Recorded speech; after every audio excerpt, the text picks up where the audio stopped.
வணக்கம். சிந்தாமணி அப்படின்னு ஒரு சொல்ல தமிழ்ல பாருங்களேன். மணி நமக்கு தெரியும். நவரத்தினங்கள்ல ஒன்று. முத்து, மணி, வைரம், கோமேதகம், பவளம் எல்லாம் சொல்லுவோம். இந்த மணிக்கு என்ன சிறப்பு அப்படின்னா, எத சிந்திக்கிறோமோ அத குடுக்குமாம். அதான் சிந்தாமணி. எனக்கு வேண்டியத குடுங்கிற மாரி சிந்திப்பதை கொடுப்பதாம். இந்த தமிழ்ல இந்த சொற்கள் எங்கெல்லாம் பயன்படுத்தி பார்த்தீங்கன்னா, சீவக சிந்தாமணின்னு கேள்விப்படுறோம். ஐம்பெருங்காப்பியங்கள்ல ஒன்று. திருத்தக்க தேவர் எழுதினது. விவேக சிந்தாமணி அப்படின்னு ஒரு நூல் தொகுப்பு பார்க்குறோம். அது பிற்காலத்துல வந்தது. அது தனிப்பாடல் திரட்டு மாரி ஒண்ணு. பல புலவர்கள் பல காலங்களில் எழுதின ச செய்திகள, பாடல்கள தொகுத்திருப்பாங்க.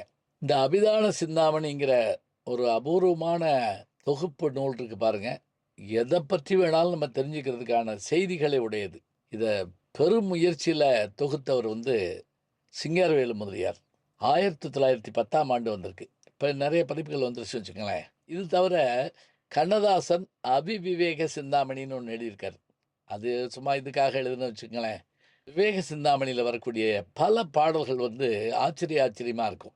அதுல வர்ற ஒரு பாட்டு தான் நம்ம அடிக்கடி எல்லாரும் கிராமங்கள்ல சொல்லித் தருவாங்க. "ஆபத்துக்கு உதவா பிள்ளை, அரும்பசிக்கு உதவா அன்னம், தாகத்துக்கு உதவா தண்ணீர், தரித்திரம் அறியா பெண்டிர்லாம் இருந்து என்ன செய்ய போறோம்?" அப்படின்னு சொல்லி ஒரு கேள்வி கேட்பாங்க.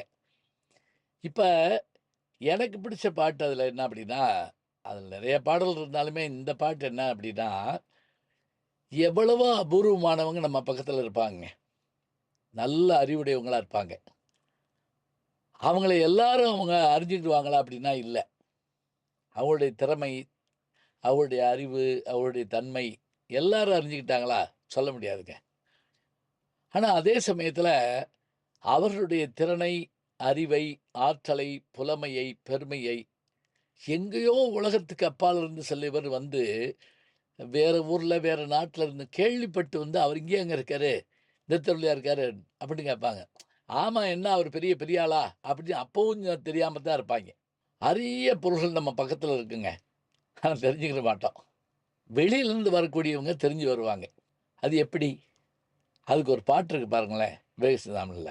"தண்டாமரையின் உடன்பிறந்தும் தந்தேன் நுகரா மண்டூகம், வண்டோ காணத் திடையிருந்து பந்தே கமல மது உண்ணும், பண்டே பழகி இருந்தாலும் அறியார் புல்லோர் நல்லோரை, கண்டே களித்துங்குறவாடி தம்மில் கலப்பார் கற்றோரே.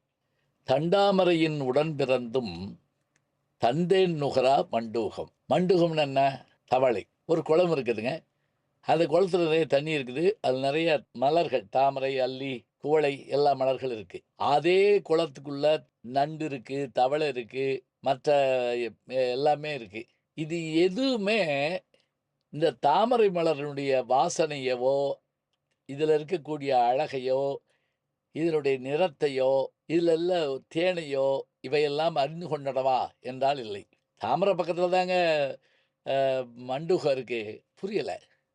ஆனா எங்கேயோ இருந்து வரக்கூடிய, கானகத்திலிருந்து வரக்கூடிய அந்த ஒரு வண்டு இருக்கு பாருங்க.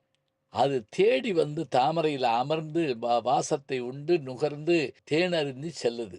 இதுபோல கற்றோருடைய பெருமையை அருகில் இருப்பவர்கள் அறிய மாட்டார்கள். எங்கிருந்தோ வருபவர்கள் அவர்களுடைய பெருமைகள் எல்லாம் கேள்விப்பட்டு தேடி அவரோடு இருந்து அவருடைய பெருமையை அறிவார்கள். இந்த பாட்ட பாருங்களேன். "தண்டாமரையின் உடன்பிறந்தும் தந்தேன் நுகரா மண்டூகம், வண்டோ காணத் திடையிருந்து பந்தே கமல மது உண்ணும், பண்டே பழகி இருந்தாலும் அறியார் புல்லோர் நல்லோரை, கண்டே களித்துங்குறவாடி தம்மில் கலப்பார் கற்றோரே." எவ்வளவு அருமையா இருக்கு.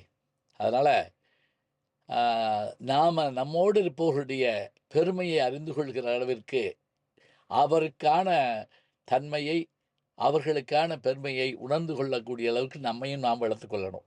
பாரதியார் வாழ்ந்த காலத்துல வாழ்ந்த ஒருத்தர பின்னாடி ஒருத்தர் பேட்டி காண்கிறார். எப்படி?